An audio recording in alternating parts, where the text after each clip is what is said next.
Summertime is heating up at Global Voice Broadcasting. Hot music, hot talk, and hot topics. All day, every day, 24/7.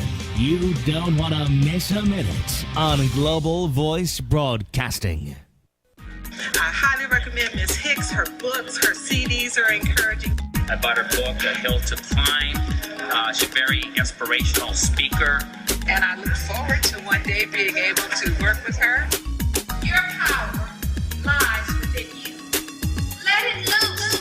Aspiration, inspiration, motivation, edification, determination. These are the keys of life success, brought to you by none other than award-winning author, motivational lecturer, business consultant, and much more as she gets you aimed to your purpose.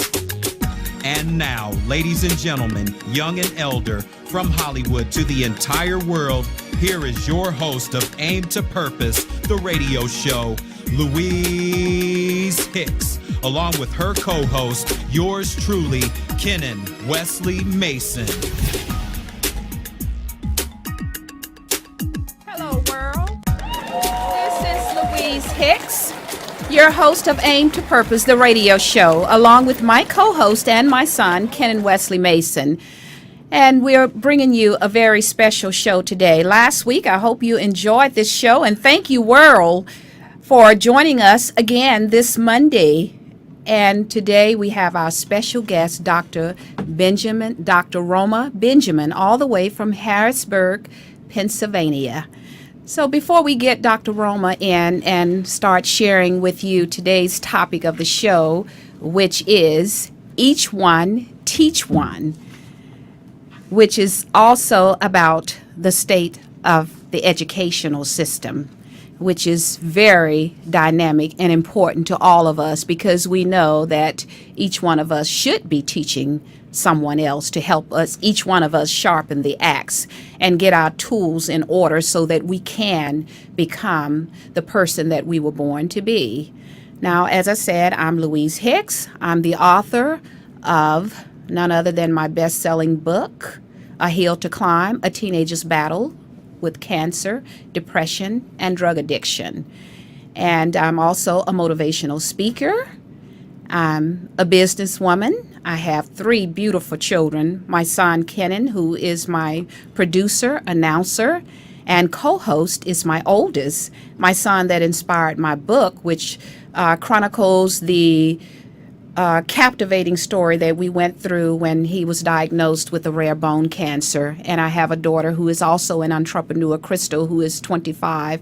Well, she's embarking upon 25. But, you know, when you're almost at that age, you start telling people I'm that age already, especially when you're young. Now, when you get to be She's my 24 age, and a half. That's yeah, what she she's is. 24 and a few months away. But as we get a little bit more mature, we don't rush to say, oh, well, I'm 63, I'm 64, I'm 63 now, and I'm staying away from that 64. But go ahead, Ken. I want Ken to introduce himself and give you a little bit about who he is. Well, really quick, I want to say thank you for having us to GVB, for having us here, and also thank you to everyone that tuned in last week. And we're here for our second week in a row, so we're glad that you're tuning in to get some good information that we're going to bring to you for the next 50 minutes.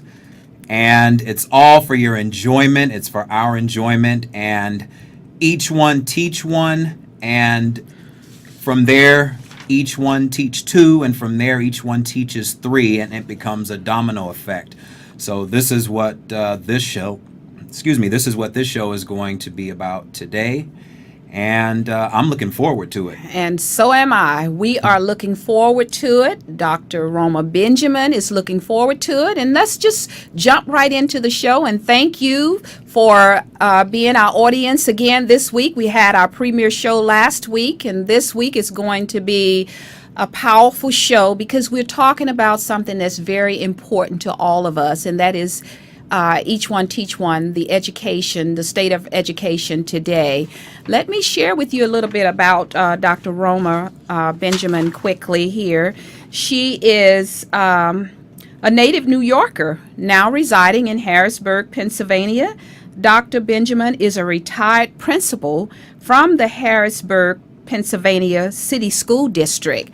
And that really gives Dr. Benjamin some authority to know what she's talking about, because she's been in the school system and now she's retired, and she's a pastor and founder of Roma J. Benjamin Ministries and Greater Faith Ministries of Harrisburg, Pennsylvania.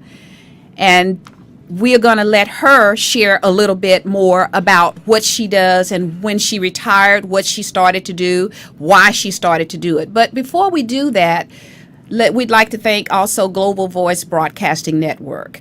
And let's play a little clip so you can see who Dr. Benjamin is.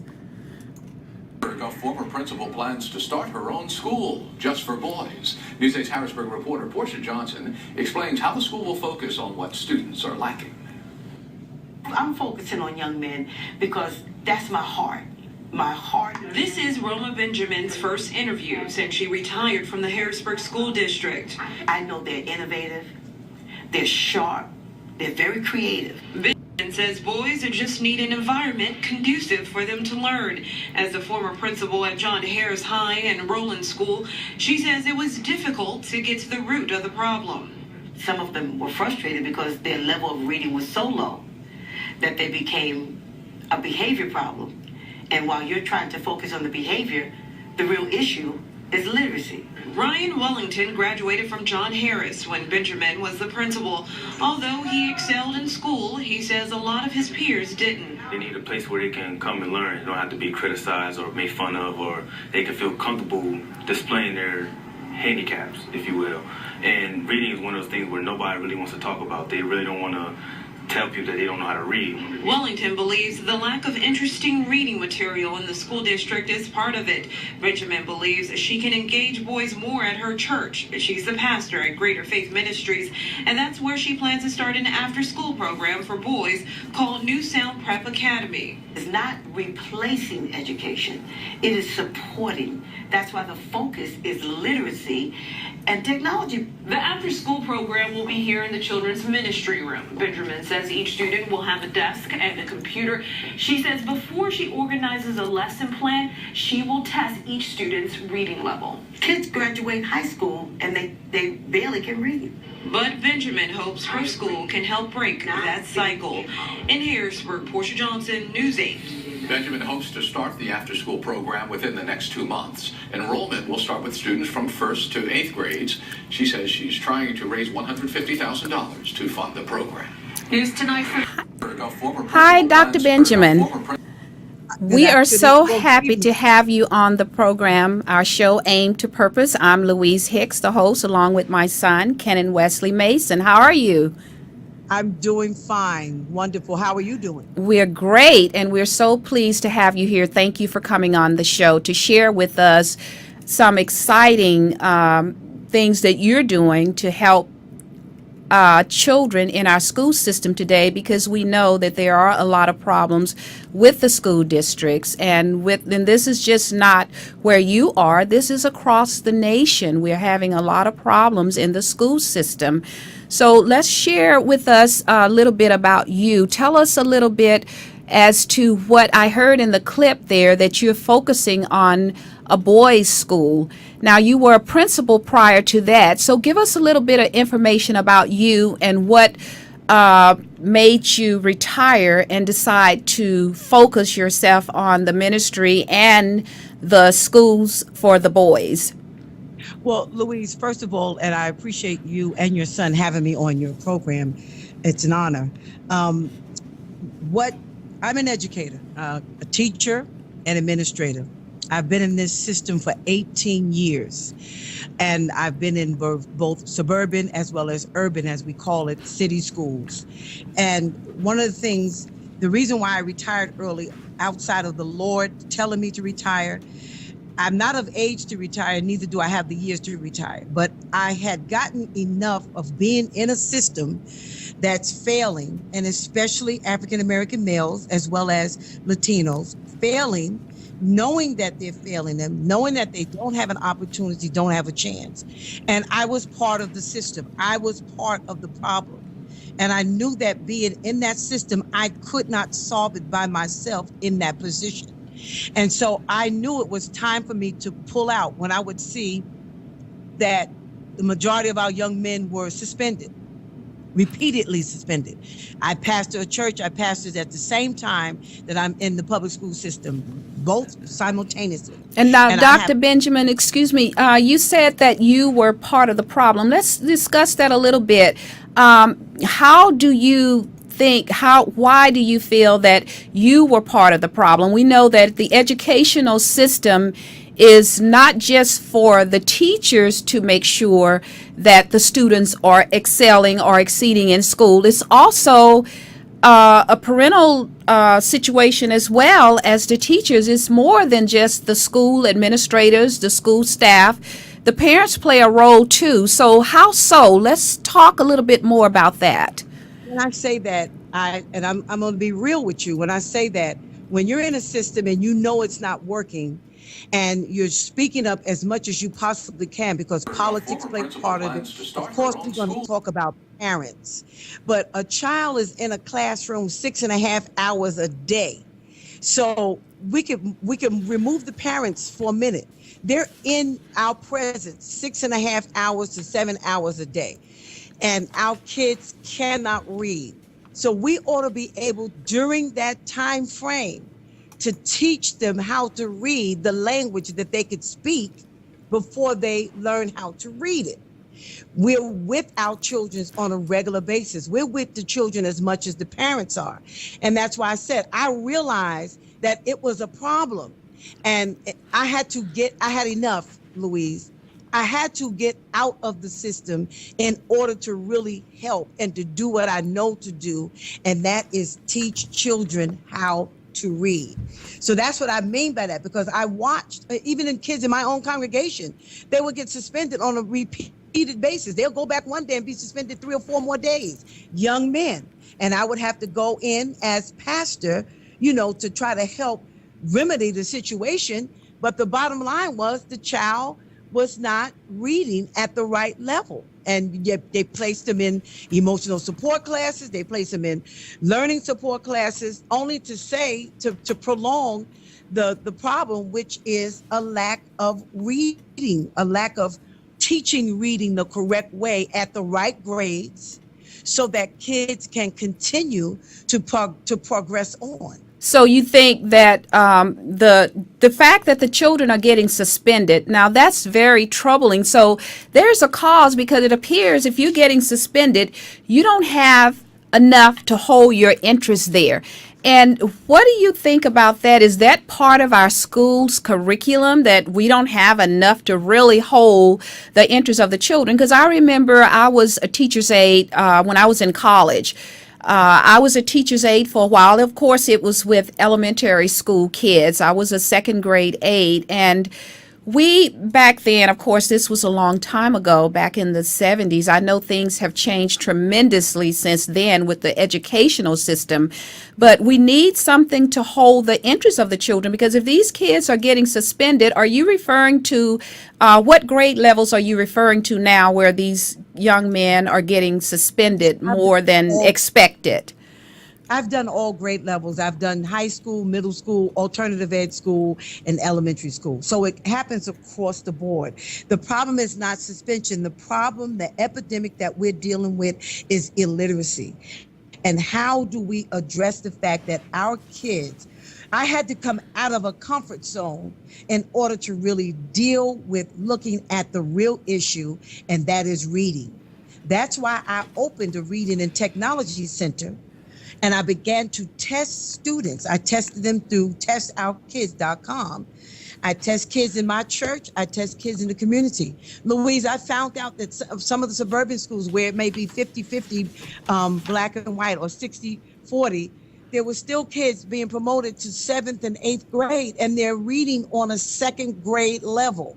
So that means that they're 4 and 5 years behind. And it's reading. The suspension is not the issue. You're suspended because you broke some type of rule. But the real problem is our kids do not have the fundamentals of the sounds of letters, if you understand what I mean.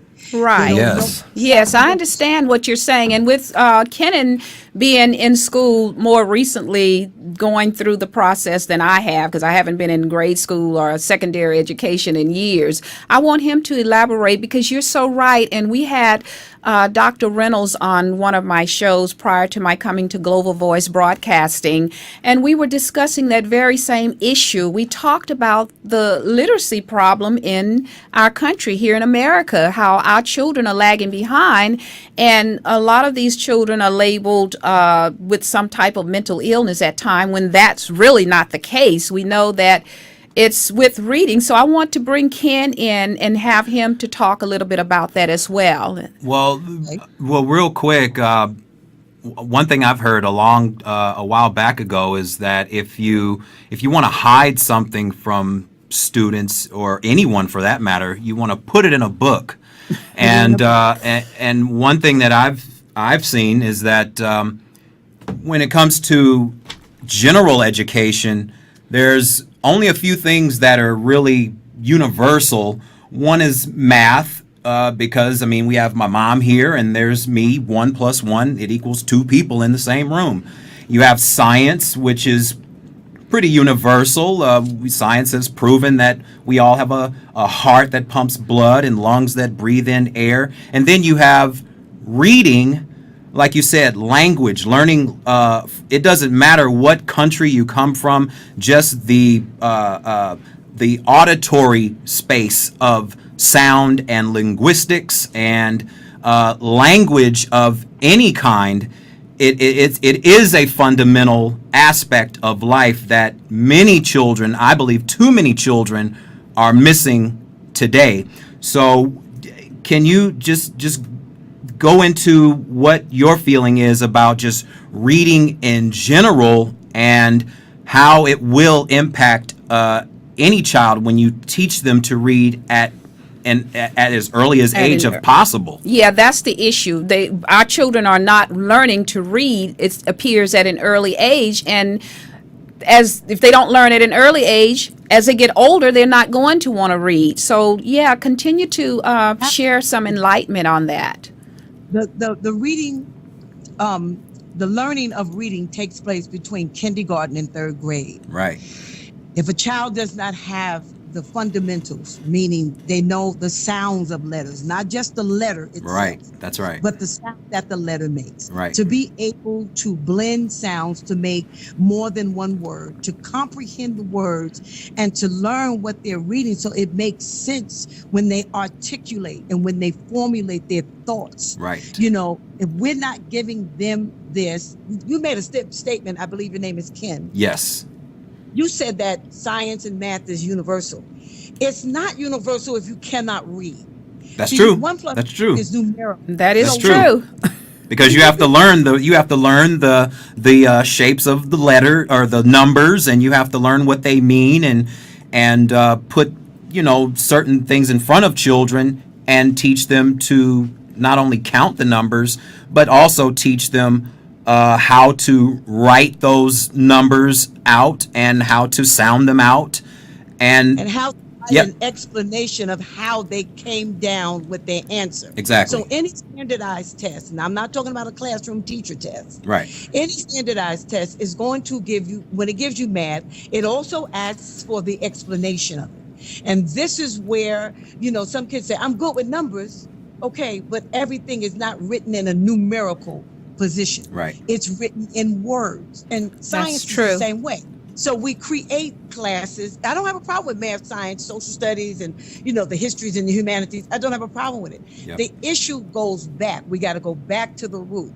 If they cannot read it, you put a child in the 3rd grade. Let's say 5th grade. You give them the standard social studies book that they're supposed to be reading out of. And I believe somewhere in 5th grade you're dealing with communities and all that. Right. How can they understand what a community is about if they are not able to read and comprehend the words? So once again, we're giving them what we call education, but the root of it is Do they have the fundamentals? Do they understand letters and the sounds? I'm gonna give you an example. I was teaching kindergarten, first grade in Pittsburgh, and a young man said his ABCs. When he got to A B C D E F G H I J K H. So he's in the first grade.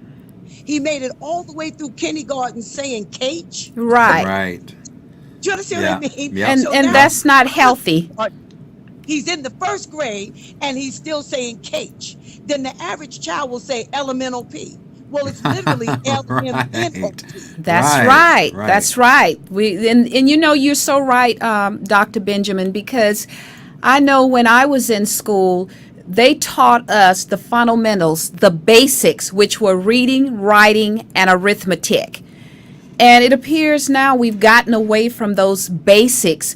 Many children will come out of high school and they cannot write a complete sentence with a subject and a verb. They will write phrases.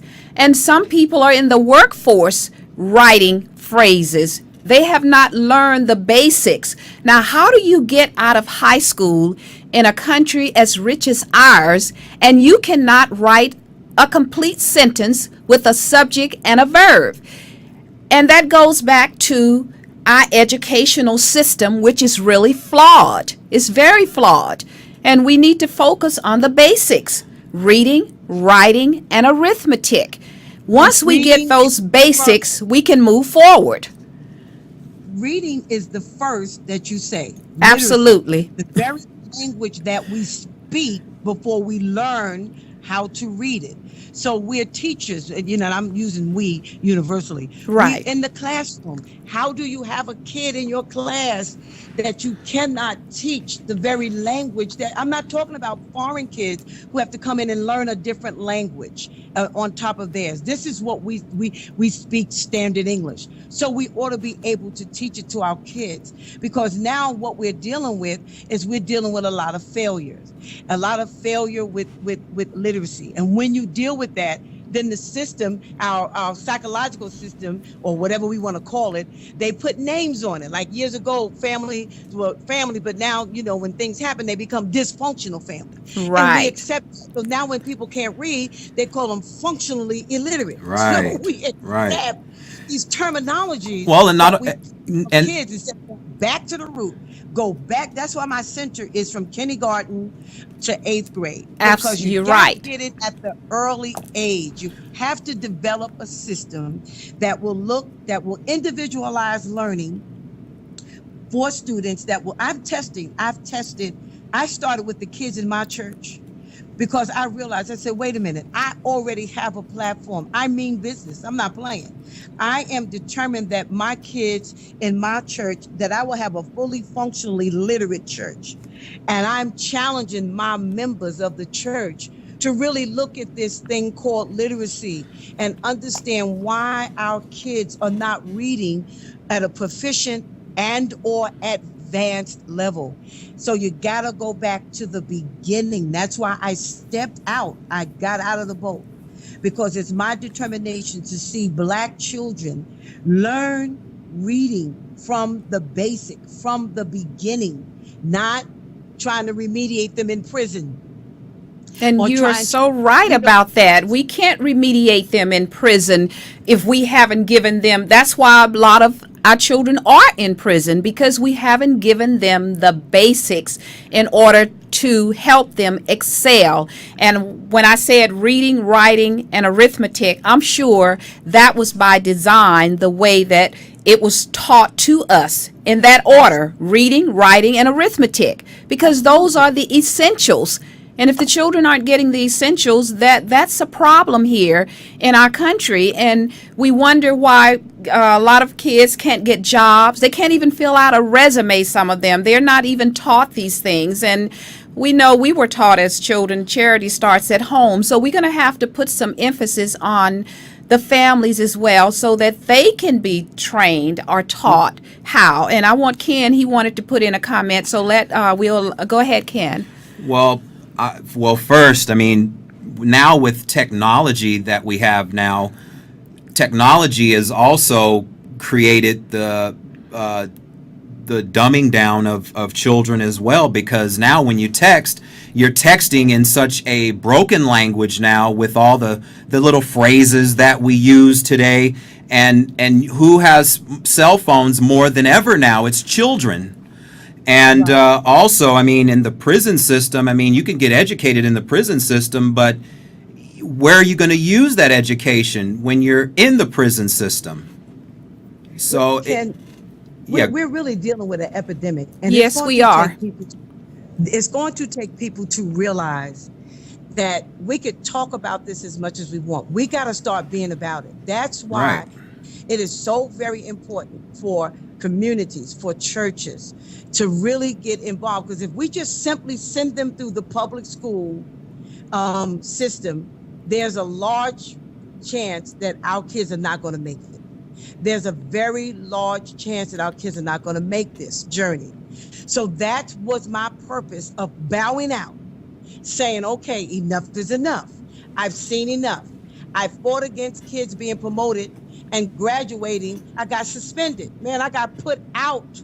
They put me out because I was... You got suspended, Dr. Benjamin, because you were fighting to create literacy within the children in the school system. I am not surprised, because I will share with you, as a parent, I was very involved in my children's education. I was at the school. The principal knew me. The teachers knew me. And that's what we got to advocate. We have to advocate. We have to be an advocate for our children as parents, particularly because we're the first person to teach our children. Each one teach one. Who's the first teacher of our children? We need to educate the parents to stop leaving our children's education into this educational system, because it's too flawed, and it's by design to create among the masses these issues that we are facing every day. And it is an epidemic. It's a huge epidemic, and a lot of it has to do with money. A lot of it has to do with greed, because I did some research on other countries. Compared to other countries, we invest very little in our education. Right. And it appears that we're it's by advocating design. something. Yes, it's by design. And we're out here advocating, making a lot of people think that we have such a dynamic, polished educational system when we really don't. And well, you know, we could throw off that design, because what I did with parents, you know, their kids would fail all through the year, and they would come at the end of the year and demand that I allow them to graduate, give them some extra help, and I wouldn't. That's why I got in trouble, because I set the standard, set it high. Our kids need to be held accountable, just like parents. They wanted you to do the No Child Left Behind kind of a deal. The concept, no child left behind. However, the children are not getting educated. That's the problem. No child left behind, but you're not getting educated. Right. It doesn't mean that you can't be retained. You know, that law was set out to say that by a certain year, all children, and they raised the level of the scores, all children were supposed to be able to read. Well, it didn't happen. It didn't happen because we don't have the right system where you could educate our kids. You can't keep passing them and they cannot read. So if you pass them and they cannot read, when they enter into the real world, the job world, when they enter there, they're not going to get a job. They may know some technology. And you know this as well, Ken, applications are online. Yes. You still got to read them. So after the first or second page, our kids get discouraged because it's going to be about 10 pages long. That's right. It's just stuff. That's right. No, you're right. You're right. Answer 10-page application to go work at McDonald's. Yep. It's a set up because they know our kids can't read. I heard when you said, you know, that was dealing with that Willie Lynch, you know, that letter. He said you put information in a book. Yep. If you all you got to do, if you want to get a black man off, put that information in a book. Yep. You know, and then they end up saying because they're not going to read it. Well, I'm doing the same thing. I'm putting it in a book so that they can read it. So they can read it, exactly. A center so that they could come in at an early age. I'm starting with an after-school program, and it's going to evolve in something even bigger than that, where they could not come in and be babysat with homework that makes no sense. Right. Busy work.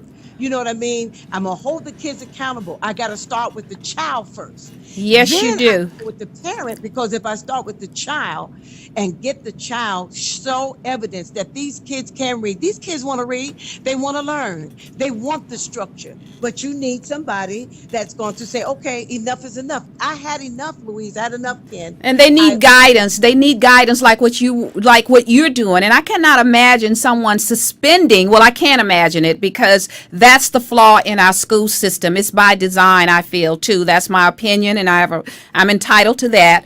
But I feel that it's by design, and it's like dumbing our children down. We're not giving them an opportunity to use their brain power, to express who they are, to allow them to utilize their gifts and their talents, because they need that guidance. And what you're doing is great, because you have partnered with your children to help them to understand how important it is to learn to read. Because once you learn to read, all kinds of opportunities will open up. And what you're saying, from a ministry position, you are doing something that we need more religious establishments to do, is to open their doors to help these kids learn to read. Because going to church and giving them a sermon and letting them go home and you're not investing in them otherwise, that is not helping them. It's not enough. It's not enough. And it's too much of that going on. So I'm so glad, Dr. Roma, that you're bringing that out, and you can elaborate some more on that if you like. We need more partners like what you're doing with the children. And then, like you said, you go to the parents. Right. You listen, Louise and Kim, I look at it like this. We serve God.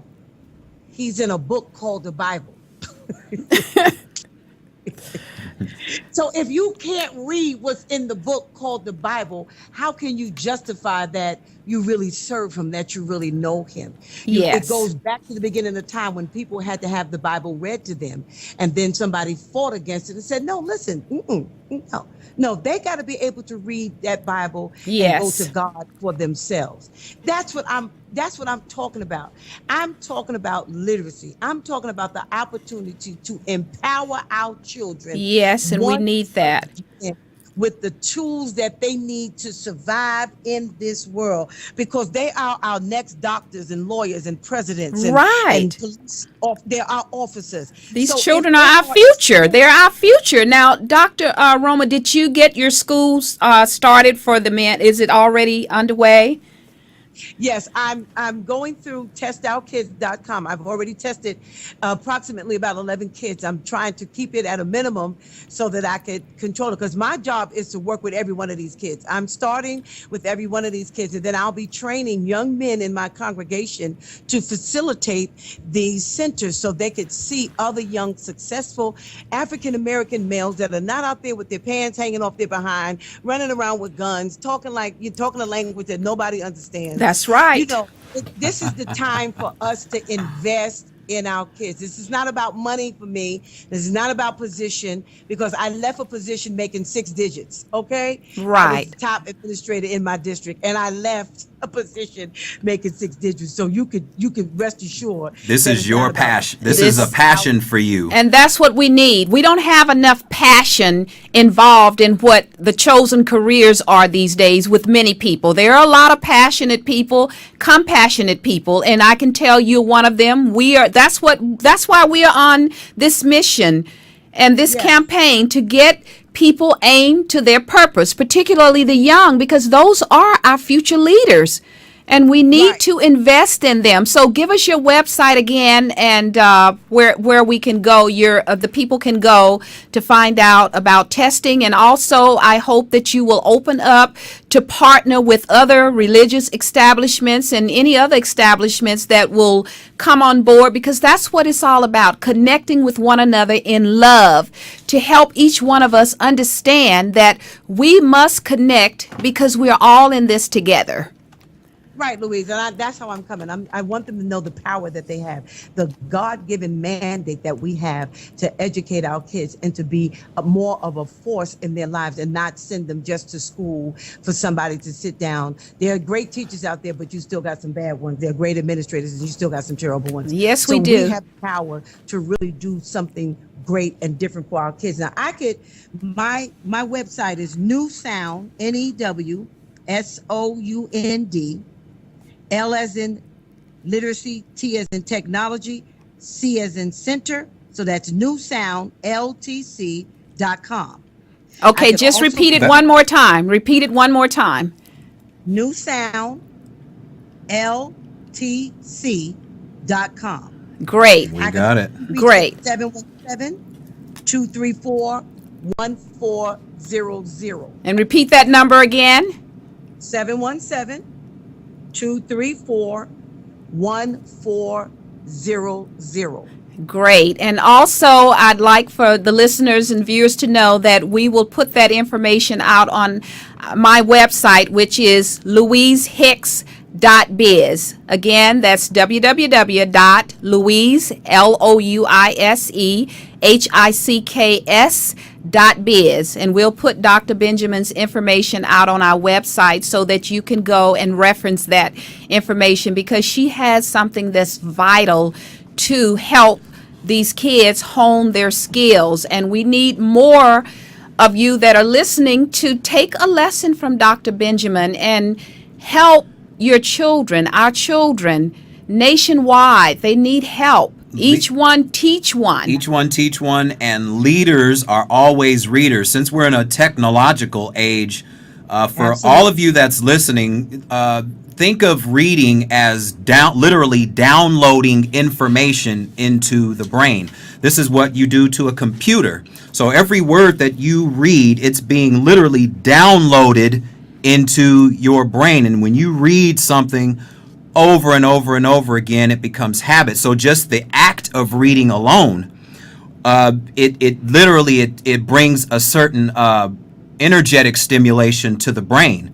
Just like when you listen to something over and over again, or when you something of that nature. So think of reading as something that think of reading or your brain as the ultimate computer, to where you can download the information that you are reading, because it's information that you're actually storing into your brain and your entire being. Yes, you are. And Dr. Benjamin, we'd like to thank you for coming on to the show today and sharing with us this insight. And we'd like to check back in with you at some point in the future to see how you're doing with the reading program, to see how your children are doing, to see if you connected with others and get them to do what you're doing, that each one teach one, because that's vital for us to do that. So you have any final words, and we'll wrap it up if you want to say some final comments. First of all, I thank you and Ken so much for having me. And I'm just saying to the listening audience, it's time to take a stand. It is time you may not have all the money and the resources, but you will connect with the right people. Be prayerful, be careful, because our kids need us in this hour. We're losing a generation of kids because they're illiterate. And it is our responsibility, our God-given mandate, to reach out to our kids and not just leave it to the public school. And that's what I'm doing. I'm in it for the long haul. I'm not playing. I'm in this. That's good. And we believe you, and we're in it with you. So we're going to have you back in the future and see how things are going with this program that you have. And we thank you. So we will be in touch. Absolutely. Thank you. And now we're going to share with you a little bit about our guest next week. Next week, we're going to have a very dynamic guest, Carrie Kennon. She's an author of this dynamic book, Uncovering the Divine Within You. And she's also a coach. She's out of New York. We're going to have her in next week. She will not be in the studio. She's in New York, of course, but we will have her as our special guest. So we're going to take a break. The program is being brought to you today by L. Hicks Consulting Services. And when we come back, we're going to share with you our in-house guests, 1-800-UNITE-US, which was founded by Charles Brister. and we will be back and share that with you on our Small Business Monday. Business And this Monday. is something we're going to be having for you. Hopefully we'll have a guest to come in or Skype in or call us on every Monday. We hope to have a Small Business Monday where we will promote entrepreneurs, and you don't have to live here in Hollywood where we are coming to you live from Hollywood, California. You can live anywhere, and as long as you have a legitimate business, we have this feature called Small Business Monday, and we'll be right back with our featured guest of 1-800-UNITE-US, Charles Brister.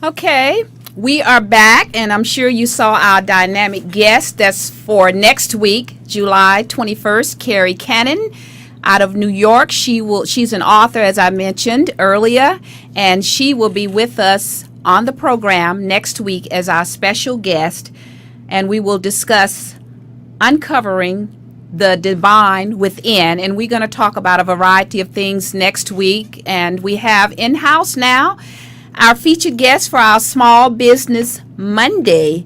Our guest is Charles Brister. That's right. Of 1-800-UNITE-US.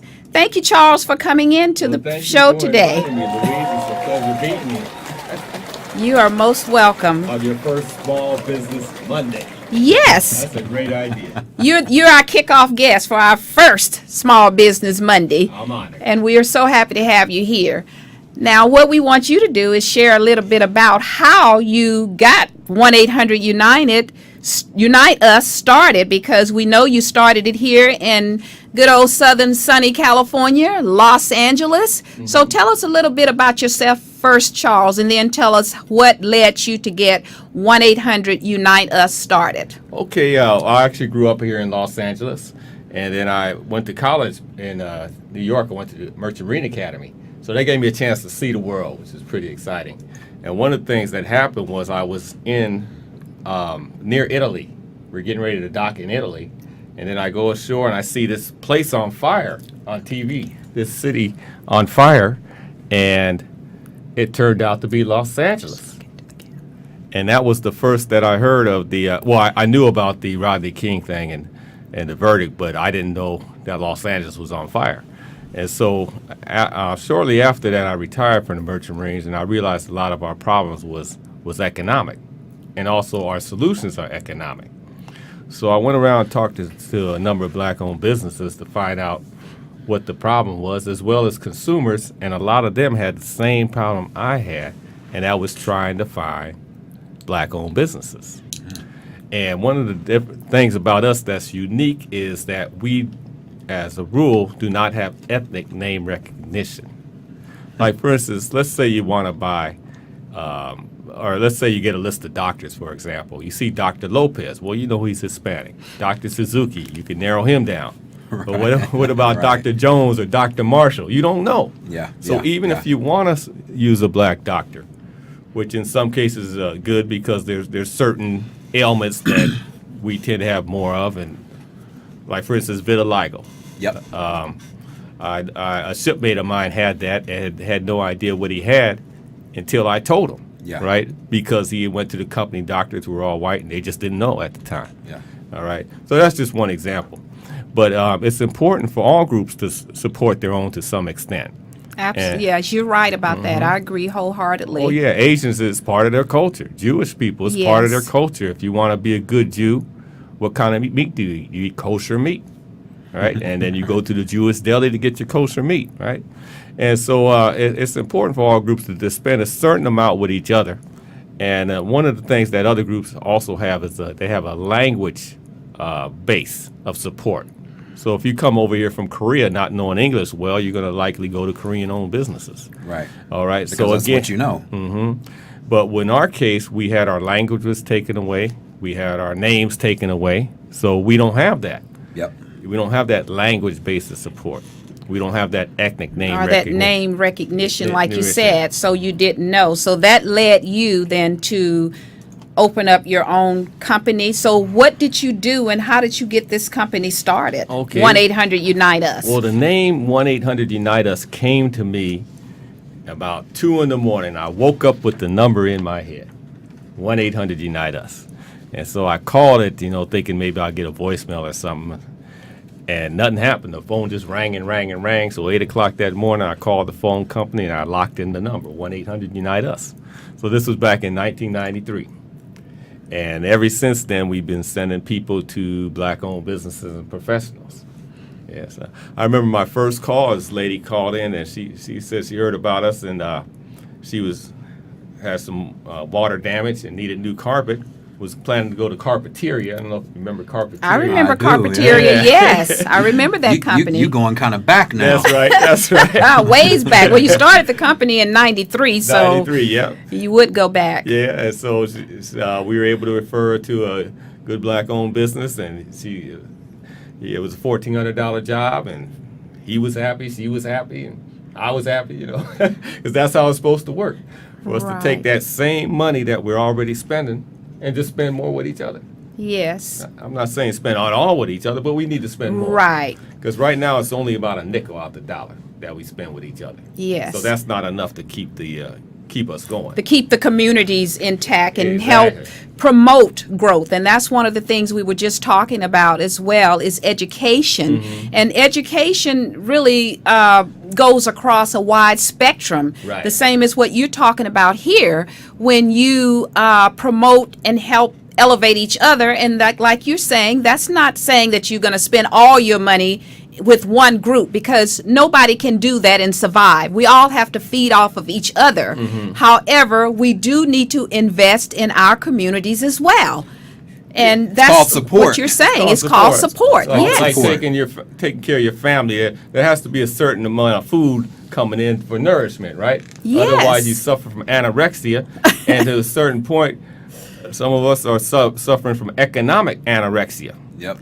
The good news is we have money to spend. We spend about $1 trillion a year in this country. We spend more money than the entire country of Canada every year, us black Americans. And that's a lot invested in That's our a lot. country, That's an a lot. awful lot. That's So a- we do need to start honing our skills and helping connect with each other. So give us your website, and so Okay. people will know how to find you and your phone number. Okay, well, let me show off my new card while I'm doing this. Okay. Okay. That's right. Hold it up to the camera All there. Matter right. of fact, give it to me, and Okay. I can really. There Great, we go. great. One There for we you, go. Louise. Thank Read- you. There we go. There we 1-800 go. Unite Us. The Black 411. Exactly. And then our website is uniteus.com. So the idea is to make it real easy to find black-owned businesses. If you can remember 1-800-UNITE-US, then you can find black-owned businesses anytime you want. And I encourage everybody else to tell their friends, and then we'll send you to some good black-owned businesses and professionals. Very good. And that's also each one teach one. That's what we're doing, because we're all connected in our society, and we do need to support one another. We're not just saying support strictly your own ethnic background. We need to support everybody. However, what Charles is advocating, Mr. Brister here is advocating, support your community as well, because we know we have a lot of poverty in the black community. And we do need to support each other and help each other to hone those skills. And we have lots of people in your database. About how many people do you have in your database, Well, Mr. we Brister? got about 20,000. We got black-owned banks. We have contractors, restaurants, just about anything you can think of, shoe stores, clothing stores. So this is money that we're already spending. So the goal is for us to just spend more with each other. Like, say, just imagine if we spent half the money that we spend with each other.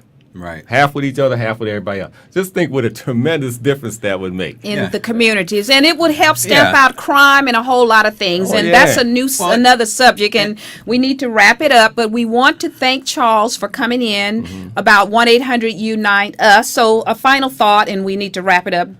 Well, yeah, you mentioned crime. Well, 90% of black men that are arrested are unemployed. So the more of us working and earning a decent living, the better.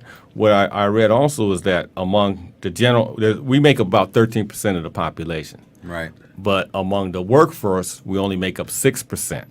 That's terrible. And that's quite low. Among black-owned businesses, we make up 60% of the workforce. Yeah. So the percentage is 10 times higher among Yes. black-owned businesses. So that means the more successful black-owned businesses we have, the more of us working, the less crime, more families staying together, et cetera, et cetera. And it It creates all opportunity. comes together. It creates Yeah. it creates opportunity, and it keeps money in circulation. That's it. That's that. So, And we need to keep our economy going. That's for everybody. Yep. And it also is a global thing. So with that being said, we'd like to thank our listening audience for the show today, and join us again next week for Aim to Purpose with your host, Louise Hicks. And we thank Charles and Dr. Benjamin for joining us today.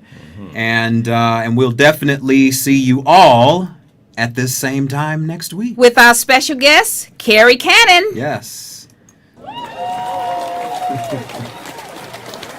Thank you.